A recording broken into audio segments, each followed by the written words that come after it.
You have heard the word geopolitics. Geopolitics, which means the geographical factors having bearing on international politics. Geographical factors of location, resources, size, whatever barriers, geographical features, whatever, they all have had bearing on the power distribution on the face of Earth. We have got a person, Rudolf Kellen, Kjellen, a Swedish geographer, disciple of Russell, uh, has given this idea of geopolitics. In fact, he's the one who invented the word geopolitics.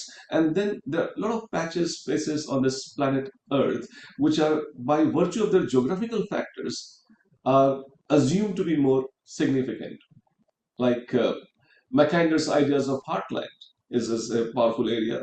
Then also, idea of rimland given by Spikeman.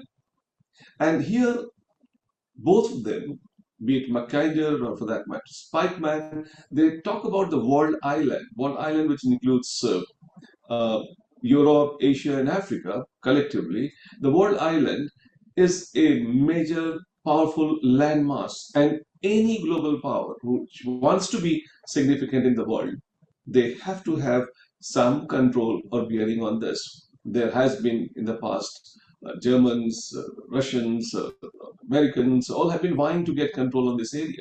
And then geopolitically, significant regions have always been important for anybody who wants to be somebody in the geopolitics of the world. Now, in this backdrop, I bring to you today the Chagos Archipelago.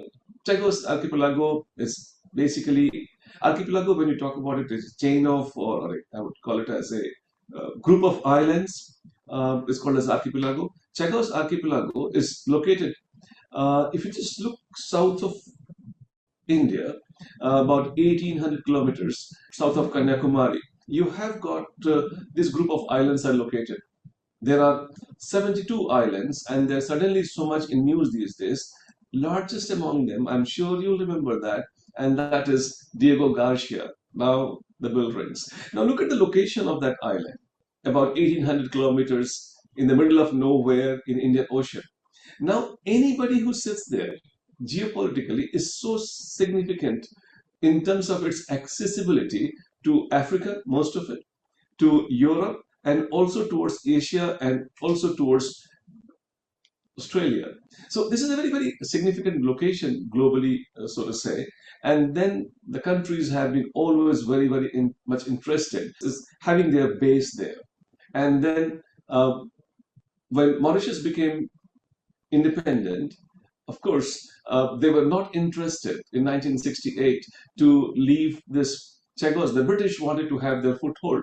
So excluding Chagos Island, they thought of independence of Mauritius. But then the claim was there. In fact, through 1780s or 1786 or so onwards, in this region, British have been sitting for a very long, long time. And then there has been long, ongoing demand of Chagosians asking for their independence. In fact, Mauritius always have claimed this to be its own territory.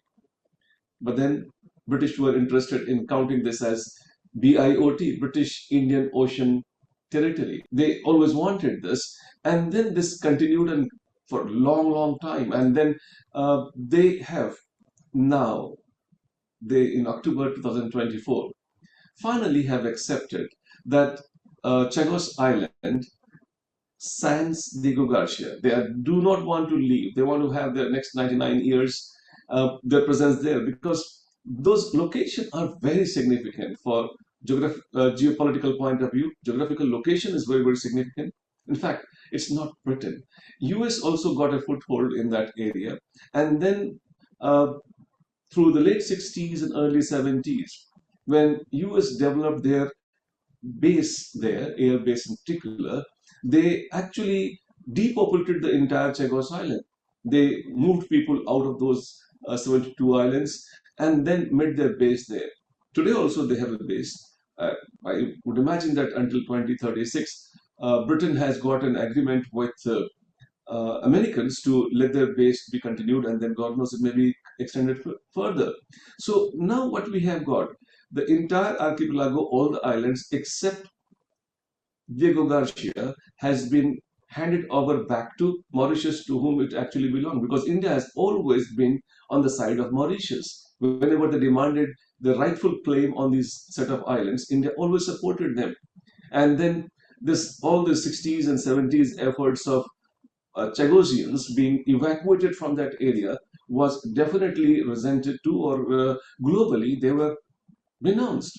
In 2019, I would imagine a major UN resolution came, and also we had this ICJ, International Court of Justice, had a ruling against UK, and then in the process they had no option but to leave it. And then now, as it stands, in October 2024, all the islands formally have gone back to Mauritius, and all those people who were evacuated that time are expected to come back. Let's see how many of them come back, and then British have promised that they will help develop them and infrastructurally, and also make them come into that area, and also rehabilitate them. And this is one area which is, in fact, also known as lost world of the coral reef. I think you know about the coral reefs. Corals are basically calcareous polyps. When they die and decompose, and they cement one over other, and ultimately they take the shape of an island. And this is like where we have got globally in last, I would imagine, 50, 70 years, the corals have been depleted largely. And this is one major area, which is where the coral islands, beautiful coral islands, are still there in their pristine character. Also, this is one more thing I would like you to study a little more on that. This is for coconut crabs. They are very much known. Those crabs, they actually can climb the coconut tree, and then with their powerful claws they can even break the coconut. And that's like one of the very few places on earth where this extinct, nearly extinct coconut crabs are still found. Well, coconut crabs, or for that matter, coral reefs, irrespective, this is a very significant geopolitical location. And then also the sensitivity of the people, those people who lived in this island through generations and centuries, they are likely to come back. And then once again, it has gone to a place where it actually belonged. So this is one set of information that you can collect, and then it could also basically be promoted as a tourist destination. However, there are lots of restrictions which applies in these regions, and Diego Garcia military base being there, the Air Force base being there, it is always going to be geopolitically extremely hot for quite some time to come.